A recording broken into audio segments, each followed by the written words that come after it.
welcome to the latest edition of the Lawrence University Career Center podcast. I'm Ty Collins, and before we get rolling today, I'd like to thank Marissa Lake for guest hosting the last few episodes. Marissa was looking for some podcasting experience, and she did a great job. She graduated now this past June of 2022. We wish her the best in grad school, and I wouldn't be surprised if we hear from her again sometime soon. Today, we're speaking with Chensu Zhu. Chensu was born in China, graduated from Lawrence in 2018 with a bachelor's degree in psychology, and was a frequent visitor to the Career Center. While at Lawrence, she completed internships with Innovative Services and the Wisconsin Early Autism Project. After graduating, she moved to Virginia to work for Compass Counseling Services as a behavior support clinician, and then tried something entirely different, selling cars. A little while later, another career change into the world of computer programming. She's now a Pega systems architect with Skillstorm. Chensu, welcome to the show. Thanks for having me. Glad to be here. All right, so I'd like to start out with just tell us, Chensu, what is Pega? Pega is a platform that's built based on Java. What you do is that developers can build application for our clients. And our clients include, insurance company, healthcare, government, bank, etc. So what Pega does, you can think as a framework that helps all those clients to resolve their own unique business problems. So you work for Skillstorm. Tell us more about specifically what you do and maybe kind of walk us through a typical day if you can. Sure. So I joined Skillstorm back in 2019. And before, I didn't have any IT related experience. What Skillstorm does is that they provide 8 weeks of training, and we would have an online exam at the end. And then for those who pass those exams, of course, we got the Pega certificates.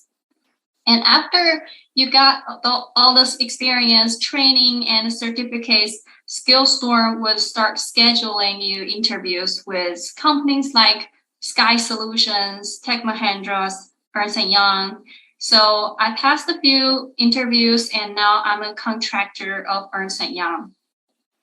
And then for those who might not know, being a contractor means you do the work for Ernst & Young, but you're not actually an employee of theirs.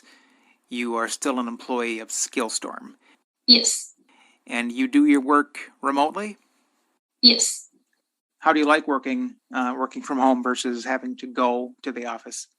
I think I would prefer to go to the office because that way I can interact with my coworkers, talk to them and try to get my question answered as soon as possible. But now we will have to work remotely because Ernst & Young actually have the office in Georgia, which is way too far away from where I live right now. So okay. I guess it's good and bad. I can save some time on commute. As I mentioned earlier, you majored in psychology. You did some internships in that psychology area while you were in college, and then you did some other things right out of college. How did you make that transition into a technology field with no previous technology experience? Well, I have given my psychology degree several chances. You know that, Ty. You know how that ended, and it didn't go well. I've worked with kids, teenagers who need help. Most of them were diagnosed with autism. It was a very tough job because I tried really, really hard to help them. But at the end of the day, I was just exhausted. And I kept wondering, have I made any impact on their life? Will I ever make it? And the answer is no. So I knew I got to try something different. I remember having some rough conversations with you after some days that I know you had some very hard days doing that. So I understand that. So then how did that transition to tech take place? I was just starting browsing online, and you helped me as well. I remember I told you that I would like to have a more stable job, because of COVID, a lot of jobs has paused, they laid off people, and it was just a very difficult time. And I had a time to actually starting to think of my life. Do I want, doing something that I was doing for the rest of my life, or I would rather to learn something new and be able to live on it. So we started browsing, actually. You did it with me, and we go to like Indeed.com. I think we started with something data entry job because I thought that would be a starting point. But we end up finding this company, Skillstorm, where they actually hire people with no experience. And so I was I remember that, and I remember you saying the interview.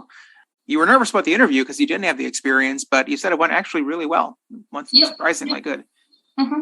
And you've been there ever since. So, in what way did your time at Lawrence help prepare you for your current profession? To be honest, I would say the most helpful part would be having this relationship with career services. Because what I feel like after working for a couple of years is that, yes, having a degree, is important. Getting educated is important. But when you're actually looking for a job, experience actually take higher priority than what you did at school. So I would say like finding the very first job or intern it was very difficult, and you really need to connect with career services because they help you with your resume and everything. I remember we went to a career fair, and you helped me prepared, what to wear, what to say, and we did a couple round of mock interview. So that was really helpful. And what I appreciate is even after I graduate, I've graduated for a couple of years, I still feel like I can connect back to career services to get career advice. So I think that was the most helpful thing that I got from Lawrence University for my position. I had forgotten about that job fair. That was the one in February or March. We took a school bus down to West Dallas near Milwaukee. That was a big job fair we have, and then rode the school bus back. That was a long day. It was a good time.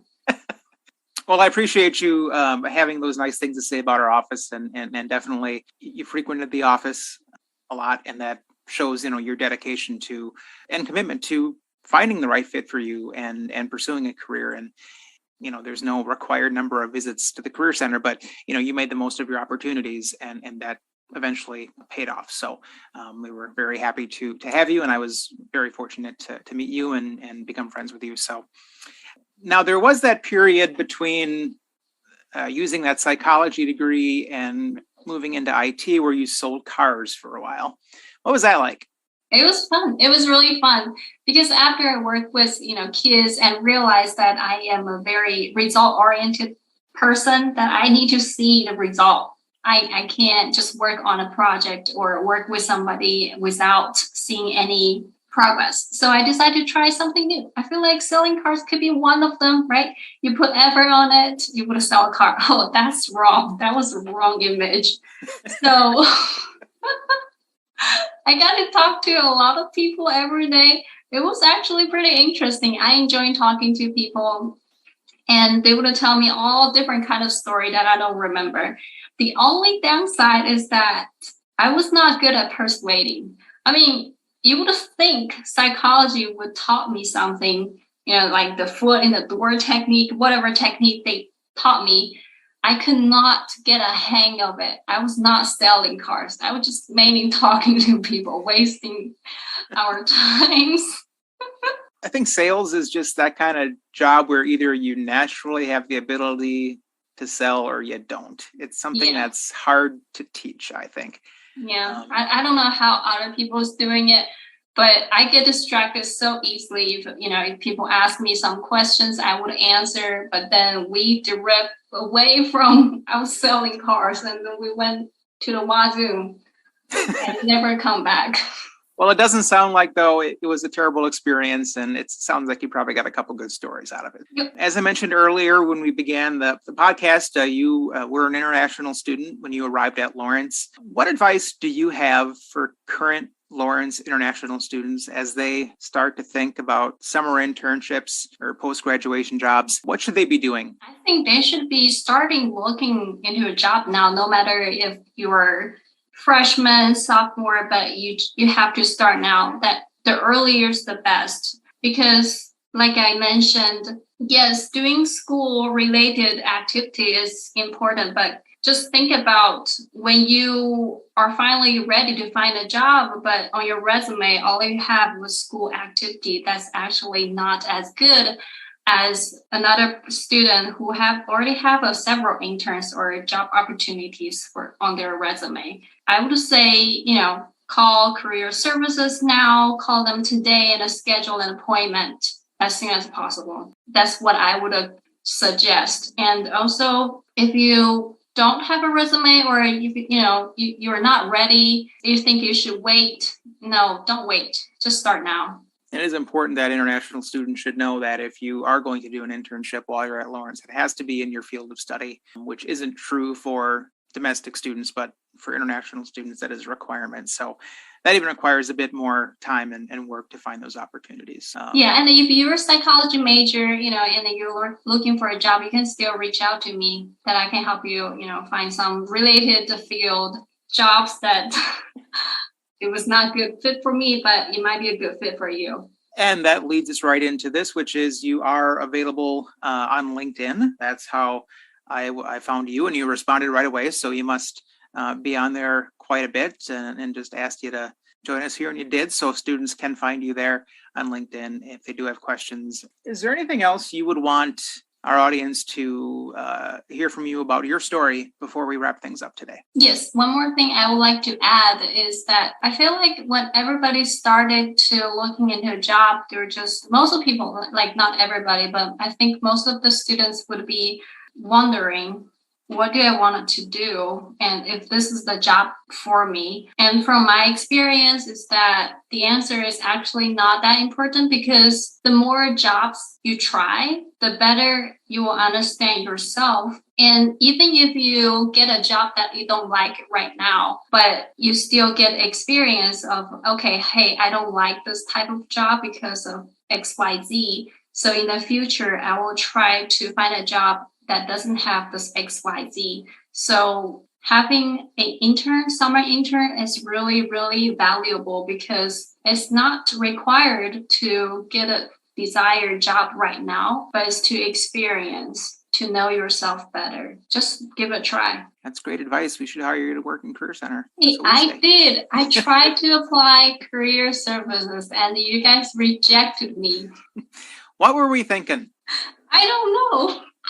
Clearly, that was an error on somebody's part before I was involved in hiring. So, all right, Chensu, it has been a pleasure reconnecting with you and talking with you today. Thank you so much for joining us on the Lawrence University Career Center podcast. Thanks for having me.